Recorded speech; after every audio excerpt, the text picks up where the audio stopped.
नमस्कार, मैं हूं खुशबू पांडे। स्वागत है आपका हमारे खास कार्यक्रम जनता सरकार में, जिसमें हम बात करेंगे सत्ता के सिंहासन से लेकर जनता के सरोकार तक। साथ ही हम आपको बताएंगे प्रदेश सरकार की हर उस योजना के बारे में जिनका सीधा संबंध हरियाणा के जनता से है।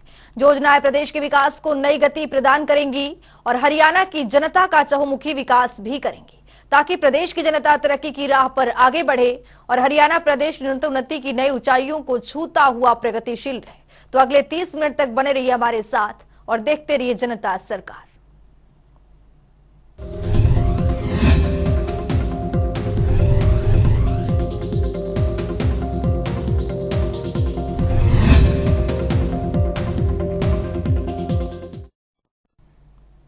हरियाणा की मनोहर सरकार में प्रदेश का चहुमुखी विकास हो रहा है। आपको बता दें कि प्रदेश के हर एक नागरिकों को योजनाओं का घर बैठे लाभ मिल रहा है। इसी कड़ी में मुख्यमंत्री मनोहर लाल ने फरीदाबाद और पलवल जिलों के सरपंचों, पंचायत समिति और जिला परिषद सदस्यों के साथ मंत्रणा कार्यक्रम को संबोधित किया। इस दौरान मुख्यमंत्री ने अच्छा काम करो और अच्छा वाहवाही पाओ का मंत्र दिया। रिपोर्ट देखिए। हरियाणा के मुख्यमंत्री मनोहर लाल ने गुरुवार को फरीदाबाद और पलवल जिलों के सरपंच, पंचायत समिति और जिला परिषद सदस्यों के साथ मंत्रणा कार्यक्रम को संबोधित किया। इस दौरान मुख्यमंत्री मनोहर लाल ने मूल मंत्र देते हुए कहा कि अच्छा काम करके दिखाओ और जनता से वाहवाही पाओ। उन्होंने कार्यक्रम में पहुंचे प्रतिनिधियों को भ्रष्टाचार मुक्त, पारदर्शी एवं अंत्योदय आधारित व्यवस्था स्थापित करने का संकल्प भी दिलवाया। मुख्यमंत्री मनोहर लाल ने कहा कि पंचायतों की परंपरा ऋग्वेद के समय से चली आ रही है और पंच को परमेश्वर का दर्जा मिला है। ऐसे में नए दायित्व का पूरी ईमानदारी से निर्वहन करते हुए पुराने समय से पंचायतों पर भरोसे को कायम रखना। उन्होंने प्रदेश वासियों को स्वामी विवेकानंद की जयंती, राष्ट्रीय युवा दिवस, लोहड़ी, मकर संक्रांति और पोंगल की शुभकामनाएं दी। सीधा लाभ हम तब तक जनता को नहीं दे पाएंगे, क्योंकि केंद्र सरकार बहुत बड़ा देश है, 130 करोड़ की आबादी है, एक एक सांसद 10 लाख, 15 लाख, 20 लाख वोटों पर बनता है। प्रदेश की सरकारें भी अपने आप में बहुत बड़ी बड़ी आबादी है। हमारे प्रदेश की 3.25 करोड़ की आबादी है। एक एक सांसद, एक एक विधायक 1 लाख, 1.5 लाख, 2 लाख, 2.5 लाख वोटों से विधायक बनता है। हजारों की संख्या में परिवार होते हैं। तो इन सबको अपने कितना भी समय लगा ले, कितनी एनर्जी लगा ले, लेकिन सबका ध्यान नहीं रख पाता है। युवा दिवस इस नाते से मनाते हैं। आज के दिन देश भर में युवाओं की बहुत बड़ी बड़ी संख्या में कार्यक्रम भी हो रहे हैं और ऐसे का त्योहार कहते हैं 14 को मकर संक्रांति का त्योहार। ये दोनों त्योहार आ रहे हैं और यही अवसर दक्षिण में एक बहुत बड़ा त्योहार जो होता है, 7 दिन लगा है। देश भर की जनता अलग अलग प्रकार से ऐसे सब त्योहारों को मनाती है। इन सब त्योहारों की आपको एक साथ बहुत बहुत बधाई, बहुत बहुत शुभकामनाएं। मुख्यमंत्री मनोहर लाल ने कहा कि वर्तमान सरकार ने हरियाणा में आज अपने कार्यकाल के 3000 दिन भी पूरे कर लिए। आजादी से पहले महात्मा गांधी ने ग्राम स्वराज को सपना देखा था कि किस प्रकार ग्रामीण भारत की शासन व्यवस्था को मजबूत बनाया जाए, ताकि आजादी का संदेश गांव-गांव तक पहुंच सके। पुराने समय से कायम खाप पंचायतों ने समय समय पर सराहनीय कार्य किए। बेटी बचाओ बेटी पढ़ाओ कार्यक्रम को जन आंदोलन बनाने में भी पंचायतों की प्रशंसनीय भूमिका रही है। 8 वर्ष से ऊपर हो गए हैं और उस 8 वर्ष के और आज तक के सभी दिनों को गिना जाए, आज ठीक 3000 दिन पूरे हो गए। जनता को बताया तो आज आपके माध्यम से अपने प्रदेश की जनता को इस 3000 दिन पूरे होने के अवसर पर भी मैं उन सबको बहुत बहुत बधाई और बहुत बहुत शुभकामना देता हूँ। देश की आजादी से पहले स्वप्न था। मुख्यमंत्री ने प्रतिनिधियों से कहा कि प्रदेश सरकार ने भ्रष्टाचार मुक्त और पारदर्शी शासन देकर लोक कल्याण के भाव को सार्थक किया है। हमारी अंतिम व्यक्ति के कल्याण की सोच से आज शासन व्यवस्था में बदलाव आया है। परिवार पहचान पत्र, चिरायु हरियाणा, 8 साल में मेरिट पर 1 लाख से अधिक सरकारी नौकरी देने जैसी कई अनेकों पहलों से आम जन को जीवन में बेहतर हुआ है। उन्होंने कहा कि हरियाणा एक, हरियाणवी एक और सबका साथ, सबका विकास, सबका विश्वास और सबका प्रयास के मूल मंत्र पर चलते हुए ग्रामीण विकास को साकार करे। जनप्रतिनिधि पंचायती राज संस्थाओं के ये सब चुन के आए हैं और सभी के रिजल्ट्स पंचायतों के सब आ ही चुके हैं। पंचायत समिति जिला परिषद के काफी जगह पर चेयरमैन वाइस चेयरमैन वो बन चुके हैं। ये दोनों जिलों के सभी बन चुके हैं, चाहे वो जिला परिषद है, पंचायत समिति अथवा पंचायतों के रिजल्ट आ गए। ऐसे में सभी जिलों में जाकर के और पंच के जो प्रतिनिधि हैं, सरपंच यानी सरपंच और पंच, सात पंच तो नहीं बुलाए, सरपंच, जिला परिषद और पंचायत समिति के जो पार्षद हैं, उन सबको एक प्रकार से नए लोग हैं तो इनको कुछ ना कुछ बताना पड़ता है, आह्वान करना पड़ता है और इसमें से कैसे हम ठीक काम कर सकते हैं, हम सेवा भाव से काम करें। विकास के नाते से जो सिस्टम सरकार के वो इनको बताए हैं कि जो पंचायती राज का जितना पैसा होगा, पहले तो ये फाइलें सब चंडीगढ़ जाती थी डिपार्टमेंट में, डायरेक्टर के पास गई, सेक्रेटरी के पास गई, मंत्री के पास गई। अब इनका जो पैसा है वो सिर्फ यहीं तक सीमित रहेगा। ग्राम पंचायत अपने रेजोल्यूशन पास करके सरपंच से रिकमेंड कराएंगे सारे जो पैसा उनका है, लोक समिति वो सब लोक समिति का चेयरमैन वो उसको रिकमेंड करेगा, ऐसे जिला परिषद का चेयरमैन अपनी बॉडी से प्रस्ताव पारित करने के बाद वो रिकमेंड करेगा। और फिर जो इंजीनियरिंग डिपार्टमेंट है वो हमारा जैसे सबसे पहले जेईज हैं, 2 लाख तक वो करेंगे, 2 से 25 लाख तक एसडीओ करेंगे, 25 से 1 करोड़ तक एक्शन करेंगे, 1 करोड़ से 2.5 करोड़ तक वो एससी करेंगे, 2.5 करोड़ से ऊपर चीफ इंजीनियर के पास जाएगा। चीफ इंजीनियर भी गाँव के सरपंच के रिकमेंडेशन पर ही काम करेगा और 7 दिन के अंदर इनके टेंडर वो सारे कंप्लीट होकर के खुल जाएंगे। क्योंकि एक शिकायत रहती है कि काम हमारे लेट हो जाते हैं, 21 दिन के टेंडर की उसमें समय सीमा होती है, उसको हमने 7 दिन करा दिया है। और ज्यादा से ज्यादा जो छोटे कंट्रैक्टर हैं वो रजिस्टर करें अपने आप को, ताकि जिन लोगों से कई बार क्या होता है सरपंचों का कि मैं अपने साथी से काम करा लूंगा, यही रहता है उनका कि हमारे हाथ में हो तो हम अपने साथियों को काम दे देंगे, करा लेंगे। हम कहते हैं कि उन सब साथियों को, नए कंट्रैक्टर हैं उनको भी रजिस्टर करा दो। रजिस्ट्रेशन के बाद कम से कम ये होगा कि हाँ ये एक ऑथराइज्ड कंट्रैक्टर है, इसके पास काम करने की क्षमता है। जो छोटी छोटी 2-3 बातें होंगी वो नयों पर लगाएंगे। ग्रुप डी के बाद वो ग्रुप सी के बन जाएंगे जब काम करेंगे, तो उसके बड़े होने के बाद बी के बनेंगे, फिर ए के बनेंगे। कोई भी नया कंट्रैक्टर बड़ा काम ना पकड़े और बड़े काम करने वाले कंट्रैक्टर्स को छोटे काम ऑफर किए नहीं जाते, क्योंकि 2-5 लाख का काम, करोड़ों का काम करने वाले लोग नहीं आएंगे। इसलिए वो सारे सिस्टम ठीक बना दिए हैं, पारदर्शिता से काम हो, नेताओं के प्रति विश्वास लोगों का ये बढ़े। क्योंकि एक समय था कभी जब मोदी जी भी कहते थे कि मेरे सामने सबसे बड़ा चैलेंज ये है कि मुझे अपने बिरादरी के लोगों की छवि ठीक करनी, यानी नेताओं की। तो नेताओं की छवि तब ठीक होगी जब जनता ये कहेगी कि नहीं ठीक काम हुआ है, विश्वास पूरा है, जो पैसा आया वही पूरा लग गया, वरना बीच बीच में जो गड़बड़ें होती रहती हैं उसके कारण से जनता में छवि भी बिगड़ती है। तो हम अपने नेताओं की छवि को भी ठीक करना चाहते हैं, चाहे फिर किसी लेवल का हो, और हम इस पर आगे बढ़ रहे हैं एक एक कदम।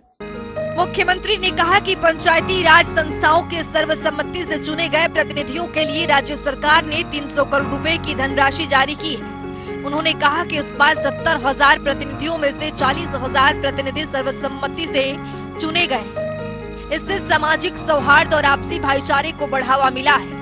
इसके साथ ही मुख्यमंत्री मनोहर लाल ने कहा कि वर्तमान सरकार ने पंचायतों को स्वायत्त बनाने की दिशा में अनेक कार्य किए। पढ़े लिखे पंचायतों के साथ साथ सरकार ने इस बार महिलाओं को 50% पंचायतों में प्रतिनिधित्व दिया है, जिसके चलते इस बार बड़ी संख्या में बेटियां भी पंचायतों में प्रतिनिधि चुनी गई हैं। आज हमारे पास ऑथेंटिक रिकॉर्ड है कि 6 से 8% के बीच में बेरोजगारी ये हमारी पिछले समय से चल रही है। कभी 6 भी होती है, कभी 8 भी होती है, क्योंकि नए लोग भी जुड़ते हैं 18 साल से ऊपर होने के बाद। पुराने लोगों को नौकरियां मिलती रहती हैं और नौकरियां सरकार ने नहीं देनी है सारी। सरकार के पास तो 20 से 25,000 की कैपेसिटी है देने की। लोग जो नए होते हैं, नौजवान 18 साल को पार करने वाले लगभग 4 लाख होते हैं। तो सब लोग अपने अपने काम में जाते हैं, कोई पैतृक काम में जाता है, कोई प्राइवेट नौकरी में जाता है, कोई अपना बिजनेस करता है, कोई अपना स्किलिंग सीख करके छोटा मोटा अपना काम करता है। उस नाते से हमारे रेगुलर सिस्टम चल रहे हैं। सीईटी टेस्ट हमने जो अभी कराया है उसमें कल ही रिजल्ट आया है, 3.5 लाख लोग उसमें क्लियर किया है जिन्होंने। अब उसके अंदर हमारी लगभग 40,000 के आसपास जो नौकरियां हैं ग्रुप सी की, उसका शेड्यूल बन जाएगा और उस नौकरियों के लिए एक एग्जाम उनका हर एक पोस्ट के लिए अलग से उनका होगा और उसमें जो भी पास करेंगे, कोई इंटरव्यू नहीं है, जो उसमें मेरिट पर आएंगे उनको जो है नौकरी मिल जाएगी। मुख्यमंत्री मनोहर लाल ने बताया कि अब पंचायतों को स्वायत्त बनाने के लिए सरकार ने निर्णय लिया है कि पंचायत समिति और जिला परिषद अपना बजट खुद तय करते हुए अपने क्षेत्र के विकास में धनराशि का स्वयं उपयोग कर सकेंगे। इस कार्य में सरकार का हस्तक्षेप नहीं होगा। इस नीति को प्रोत्साहन देने के लिए हरियाणा सरकार ने 1100 करोड़ रुपए पंचायती राज संस्थाओं के खातों में हस्तांतरित भी कर दिए हैं। उन्होंने पंचायत प्रतिनिधियों को प्रतिवर्ष अपना बजट निर्धारित करने के लिए भी कहा है। देखिए, उसमें क्योंकि बहुत तरह की श्रेणियों की जमीनें बहुत समय से चल रही हैं, कानून में अलग अलग उसके नाम लिखे हुए हैं। उन सबको सुप्रीम कोर्ट का पीछे का निर्णय आया था कि अलग अलग नामों से जो जमीनें हैं, जो कॉमन है, किसी की व्यक्तिगत नहीं है, वो सारी की सारी पंचायत में वेस्ट करेंगी। और जब पंचायत में वेस्ट करेंगे तो बहुत बड़ी जमीन जो है पंचायत के नाम आ जाएगी। लेकिन उन जमीनों पर कब्जे या कहीं पर लीज वो लोगों ने ले रखी है और कई कई सालों से ले रखी है। तो हमने कल एक मीटिंग करके उनको बताया कि कानून बना के जो लंबे समय के जो कब्जाधारी हैं, चाहे किसी भी प्रकार से हैं, उसका एक कानून बनाएंगे ताकि उनको स्वामित्व के नाते से उनको वो लाभ दे सकें। जैसे हमने नगरों में किया है कि 20 साल पुरानी जो भी प्रॉपर्टी है और वो किसी के पास भी लीज पर है, किराए पर है, तो वो उन्हें मालिकाना हक दे दिया।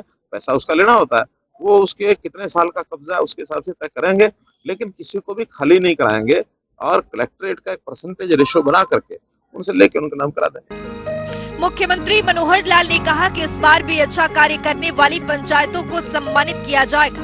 साथ ही जो गलत कार्य करेंगे तो भ्रष्टाचार के खिलाफ जीरो टॉलरेंस की नीति पर आगे बढ़ते हुए दंडित भी किया जाएगा। इसके साथ ही गांव में विकास के लिए सोशल ऑडिट कराने और प्रथम श्रेणी के राजपत्रित अधिकारी को संरक्षक बनाने का भी प्रयोग किया गया है।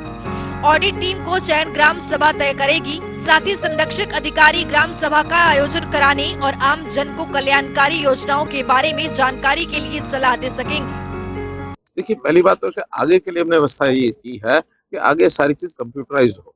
और ये जो विषय कई बार आता है ना कि हमें लिमिट इसकी बढ़ा दी जाए, वो इसलिए नहीं बढ़ाई जा रही कि उसमें कोई दिक्कत नहीं है। कोई भी काम है बड़ा फास्ट होगा, पारदर्शी होगा, रिकॉर्डेड होगा, कोई उसमें डाटा डॉक्यूमेंट नहीं बनेगा। ऑनलाइन अगर होगा तो एक बैक ऑफिस में हमारा जो सर्वर है, हमारी जो सिस्टम है, उसके अंदर ऐड होगा, तो आगे की समस्या खत्म है कि वो डाटा इसको दे रहे हैं कि नहीं दे रहे हैं। जो आदमी जीतेगा वो आगे आएगा, संभाल लेगा, जो हारेगा बाहर चला जाएगा, उसको कुछ लेना देना नहीं है। हाँ, जो पिछले नहीं दे रहे हैं दे देंगे, ठीक है, नहीं दे देंगे उसके खिलाफ कार्रवाई करेंगे निश्चित। केंद्रीय बिजली एवं भारी उद्योग राज्य मंत्री कृष्णपाल गुर्जर ने कहा कि प्रधानमंत्री नरेंद्र मोदी और मुख्यमंत्री मनोहर लाल के नेतृत्व में केंद्र और प्रदेश सरकार ने 8 साल में प्रशंसनीय काम किया है। इस दौरान भ्रष्टाचार पर चोट की गई और अंतिम व्यक्ति तक सरकार की योजनाओं का लाभ पहुंचा है। कोरोना काल का उदाहरण देते हुए कहा कि पहले 45 करोड़ गरीब परिवारों के खाते खोले गए और संकट के समय इन परिवारों को 500 रुपए की वित्तीय सहायता देगा। इस अवसर पर विधायक जगदीश नायर, दीपक मंगला, प्रवीण डागर, नयनपाल रावत, सीमा त्रेखा, नरेंद्र गुप्ता, राजेश नागर, फरीदाबाद के उपायुक्त विक्रम सिंह, पलवल की उपायुक्त नेहा सिंह, एसपी राजेश दुग्गल सहित अन्य प्रशासनिक अधिकारी भी मौजूद रहे। स्पेशल डेस्क जनता टीवी। हरियाणा के मुख्यमंत्री मनोहर लाल के मार्गदर्शन में प्रदेश नई ऊंचाइयों को छू रहा है। मजेदार बात यह है कि मुख्यमंत्री के नेतृत्व में G20 शिखर सम्मेलन की मेजबानी का मौका हरियाणा को मिला है। आपको बता दें कि इस ऐतिहासिक मेजबानी के लिए हरियाणा ने तैयारियां शुरू कर दी है, जिसको लेकर हरियाणा के मुख्यमंत्री मनोहर लाल ने गुरुवार को दिल्ली में उच्च अधिकारियों के साथ समीक्षा बैठक की। बैठक में तैयारियों को लेकर मंथन हुआ। रिपोर्ट देखिए। भारत की अध्यक्षता में हो रहे G20 शिखर सम्मेलन की कुछ बैठकों की मेजबानी हरियाणा को मिली है। इस ऐतिहासिक मेजबानी के लिए हरियाणा ने तैयारी शुरू कर दी है। इस सम्मेलन में 30 राष्ट्रों के अलावा 5 आमंत्रित सदस्य राष्ट्रों के प्रतिनिधि भाग लेंगे। इन सबको लेकर हरियाणा के मुख्यमंत्री मनोहर लाल ने दिल्ली के हरियाणा भवन में गुरुवार को G20 शिखर सम्मेलन की समीक्षा बैठक की। दरअसल बैठक में मुख्यमंत्री मनोहर लाल ने वरिष्ठ अधिकारियों से G20 में किए जाने वाले प्रबंधों के बारे में जानकारी मांगी। इस दौरान मुख्यमंत्री मनोहर लाल ने अधिकारियों को निर्देश देते हुए कहा कि हरियाणा के लिए गर्व की बात है कि प्रदेश को इतनी बड़ी जिम्मेदारी मिली है। G20 का जो समिट है और उसमें इस बार भारतवर्ष मेजबानी के लिए हम लोगों को ये अवसर मिला है, तो देश भर में एक लंबा कैंपेन चलने वाला है। इस कैंपेन में हरियाणा की अपनी हमारी भूमिका, तो हरियाणा में 2 बार हमें ये कार्यक्रम मिलने की योजना ऐसी बनाई गई है। पहला कार्यक्रम जो है 1 मार्च से शुरू होकर और 4 मार्च तक 4 दिन पूरी टीम यहाँ रहेगी और उसका एक थीम होगा। मुख्यमंत्री मनोहर लाल ने कहा कि G20 शिखर सम्मेलन की कुछ बैठकें गुरुग्राम में मार्च में आयोजित होनी प्रस्तावित है और इसकी सफलता के लिए सभी प्रबंध समय पर सुनिश्चित करें। ताकि भारत के अतिथि देवो भव के साथ हरियाणा के समृद्ध संस्कृति की अमिट छाप और गुरुग्राम एक ग्लोबल सिटी का संदेश भी सभी G20 सदस्य देशों में जाए। इसके साथ ही मुख्यमंत्री मनोहर लाल ने कहा कि प्रधानमंत्री नरेंद्र मोदी के नेतृत्व में भारत पहली बार G20 ग्रुप की बैठकों की अध्यक्षता कर रहा है। ये सभी भारतवासियों के लिए गर्व की बात है कि प्रधानमंत्री के नेतृत्व व एक सुलझे हुए रणनीतिकार के फलस्वरूप भारत की पहचान आज वैश्विक स्तर पर मजबूत हुई है। जो हमारा ये कैमरा म्यूजियम है गुरुग्राम में एक अच्छी जगह है, वर्ल्ड वाइड बहुत सी ऐसी चीज़ें वहाँ से तरक्की हुई है, लोगों को पता लगेगा, देखेंगे। दूसरा सुल्तानपुर लेक, क्योंकि वहाँ भी migratory birds through out world देशों से आते हैं और ये मौसम है, सुबह सुबह वहाँ एक बहुत से बर्ड्स ऐसे देखने को मिलते हैं। तो वर्ल्ड वाइड ऐसा एक इको सिस्टम जो हमारा बना है और वर्ल्ड वाइड अब कैसे इसको मेंटेन करते हैं उसको दिखाएंगे। और तीसरा स्थान है प्रतापगढ़ में, जो एक रूरल कंट्री का हमारा एक फार्म हाउस है, बड़ा फार्म हाउस है, और एक व्यक्तिगत ही भले किसी का है, लेकिन वहाँ वो विजिट करने लायक है। तो हम अपने एक लंच का कार्यक्रम हम उनका कराएंगे। वैसे भी इस साल जो है मिलेट ईयर ये घोषित किया गया है, तो ऐसा चाहे वेन्यू पर यहाँ पर हो, चाहे उस दिन लंच की बात होगी, उसमें भी मिलेट्स का उपयोग किया जाएगा। मुख्यमंत्री मनोहर लाल ने कहा कि G20 शिखर सम्मेलन के दौरान ही अंतर्राष्ट्रीय सूरजकुंड शिल्प मेला भी आयोजित होने वाला है। G20 सदस्य देशों के प्रतिनिधियों को भी इस मेले में आमंत्रित किया जाएगा। इस मेले के माध्यम से सभी मेहमानों को न केवल हरियाणा बल्कि देश विदेशों के कलाकारों की कलाकृतियाँ, हथकरघा, हस्तशिल्प और सांस्कृतिक ताने बाने की समृद्धि और विविधता देखने को मिलेगी। इस कार्य में गैर सरकारी संगठनों को भी शामिल किया जाए। बैठक में केंद्र सरकार से DOPT के सचिव S. राधा चौहान और उनकी टीम, मुख्यमंत्री के मुख्य प्रधान सचिव DS ढेसी, मुख्य सचिव संजीव कौशल, अतिरिक्त प्रधान सचिव डॉक्टर अमित अग्रवाल, पुलिस महानिदेशक PK अग्रवाल सहित राज्य सरकार के वरिष्ठ अधिकारीगण उपस्थित रहे। जनता टीवी के लिए दिल्ली से स्पर्श शर्मा की रिपोर्ट। समय के साथ बदलते परिवेश में पढ़ाई का तरीका भी बदल रहा है और इस क्रम में हरियाणा की मनोहर सरकार भी पूरा योगदान दे रही है। नई शिक्षा के लक्ष्यों को हासिल करने के लिए हरियाणा सरकार ने बड़ी पहल की है। दरअसल हरियाणा के 10 जिलों में श्री विश्वकर्मा कौशल विश्वविद्यालय की तर्ज पर इनोवेटिव स्किल स्कूल खोले जाएंगे। किस तरह ये योजना मिल का पत्थर साबित होगी, इस रिपोर्ट में देखिए। स्किल एजुकेशन को बढ़ावा, हरियाणा सरकार की पहल। स्कूल स्तर पर स्किल एजुकेशन को बढ़ावा देने के लिए हरियाणा सरकार ने बड़ी पहल की है।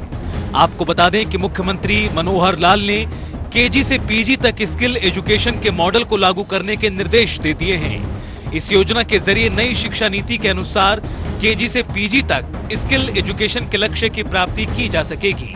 स्कूलों में स्किल एजुकेशन लागू करने में श्री विश्वकर्मा कौशल विश्वविद्यालय द्वारा तैयार किए गए मॉडल को लागू किया जाएगा। खोले जाएंगे इनोवेटिव स्किल स्कूल। पहले फेज में 10 जिलों से शुरुआत। मुख्यमंत्री ने प्रोजेक्ट को दी सहमति। स्किल एजुकेशन को मिलेगा बढ़ावा। एक ही स्थान पर KG to PG। Shri Vishwakarma कौशल विश्वविद्यालय करेगा संचालन। आपको बता दें कि स्कूल स्तर पर स्किल एजुकेशन शुरू किए जाने से कई लक्ष्य एक साथ पूरे होंगे। इनोवेटिव स्किल स्कूल से होंगे कई फायदे। बच्चों का ड्रॉप आउट होगा कम। स्कूल स्तर पर मिलेगा कौशल। उद्योग को मिलेंगे कुशल मानवीय संसाधन। नई शिक्षा नीति 2020 के लक्ष्य होंगे पूरे। नई शिक्षा नीति के तहत पाठ्यक्रम तैयार हुआ। इस योजना से विद्यार्थी स्कूल एजुकेशन के दौरान ही कौशल की तरफ आकर्षित होंगे और उच्चतर शिक्षा में भी वोकेशनल तथा स्किल एजुकेशन के प्रति रुझान बढ़ेगा। और अगर इन स्किल सेट की बात करें तो इनमें श्री विश्वकर्मा कौशल विश्वविद्यालय ऐसे सभी स्कूलों का संचालन करेगा और नवाचार की श्रेणी में CBSE उन्हें मान्यता देगी। जानकारों का मानना है कि ये प्रयोग हरियाणा की स्कूल एजुकेशन में मील का पत्थर साबित होगा। इतना ही नहीं, स्किल इनोवेटिव स्कूल खुलने के बाद रोजगार के नए मार्ग भी प्रशस्त होंगे। ब्यूरो रिपोर्ट, जनता टीवी। हरियाणा की मनोहर सरकार में हरियाणा का हर वासी प्रगति के पथ पर आगे बढ़ रहा है। प्रदेश के नागरिक हरियाणा सरकार की मनोहर नीतियों और योजनाओं का लाभ उठा रहे हैं। इसी कड़ी में मुख्यमंत्री मनोहर लाल ने गरीब जरूरतमंदों के लिए एक नई पहल की शुरुआत की है, जिससे गरीब जरूरतमंदों का राह आसान हो गया है। मुख्यमंत्री मनोहर लाल ने बिना आवेदन के बीपीएल राशन कार्ड बनाने का निर्णय लिया है, ताकि राशन कार्ड बनवाने के लिए लाभार्थियों को दफ्तरों के चक्कर नहीं काटने पड़े। रिपोर्ट देखिए। हरियाणा के मुख्यमंत्री मनोहर लाल ने प्रदेश में गरीब जरूरतमंदों के राहत के लिए एक और कदम बढ़ाया है। दरअसल मुख्यमंत्री के नेतृत्व में बिना आवेदन के बीपीएल राशन कार्ड बनाया जा रहा है, जिससे गरीब जरूरतमंदों को दफ्तरों का चक्कर नहीं काटना पड़ रहा है। बीपीएल राशन कार्ड बनने से लाभार्थियों में खुशी का माहौल है। बिना आवेदन और कार्यालयों के चक्कर काटे ही बीपीएल कार्ड मिलने पर लाभार्थियों ने हरियाणा सरकार और खासतौर मुख्यमंत्री मनोहर लाल का हार्दिक धन्यवाद किया है। हरियाणा प्रदेश के अलग अलग जिलों से लाभार्थियों ने मुख्यमंत्री मनोहर लाल के कार्यों की तारीफ करते हुए कहा कि मुख्यमंत्री मनोहर लाल प्रदेश के पहले ऐसे मुख्यमंत्री हैं जो गरीब जरूरतमंदों के विकास के हित में सराहनीय पहल कर रहे हैं। राशन कार्ड बनवाने के लिए किसी दफ्तर के चक्कर नहीं काटने पड़े और ये सिर्फ परिवार पहचान पत्र में दिए गए डाटा की वजह से ही संभव हो पाया है।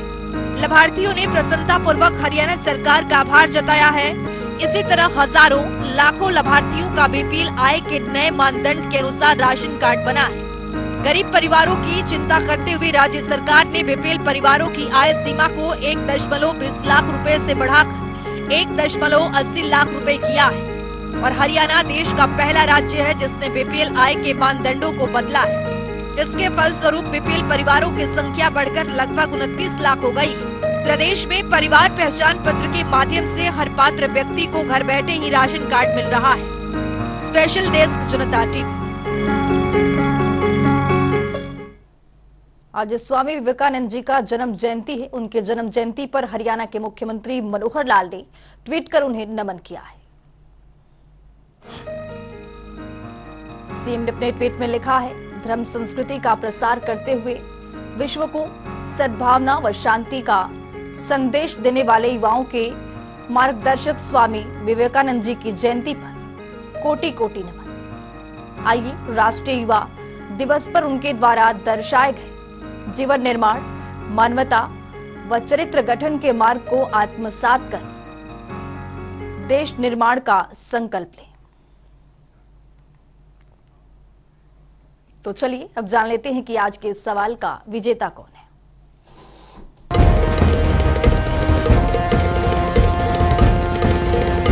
तो बात अब आज के विजेता की। जैसा कि आप जानते हैं, हर रोज एक नया सवाल पूछते हैं और सही जवाब देने वाले के नाम और तस्वीर अपने टेलीविजन स्क्रीन पर दिखाते हैं, साथ ही उसको उपहार भी देते हैं। तो चलिए अब जान लेते हैं कि कल का हमारा सवाल क्या था और कौन है इसका विजेता। कल का हमारा सवाल था, मुख्यमंत्री परिवार समृद्धि योजना का मुख्य उद्देश्य क्या है? इसका सही जवाब है ए, परिवारों की आर्थिक मदद करना।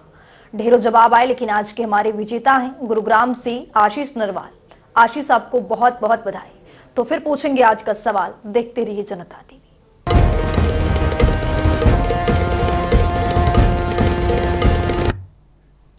तो वक्त हो गया है आज के सवाल का। तो चलिए हम जान लेते हैं कि आज के सवाल में क्या कुछ है।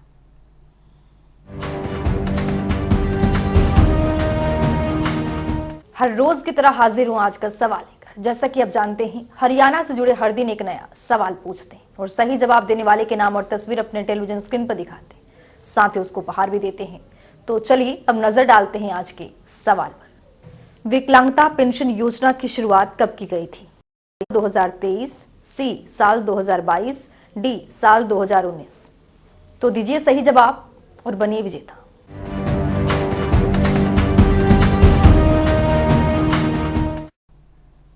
तो इस खास कार्यक्रम के जरिए हमारा मुख्य उद्देश्य है हरियाणा सरकार की कल्याणकारी योजनाओं की जानकारी और उसका लाभ प्रदेश के हर एक नागरिक तक पहुंचाना है, क्योंकि जब प्रदेश का हर एक नागरिक समृद्ध और खुशहाल होगा तभी प्रदेश विकास के पथ पर आगे बढ़ेगा। हमारे खास कार्यक्रम जनता सरकार में आज के लिए इतना ही। नमस्कार।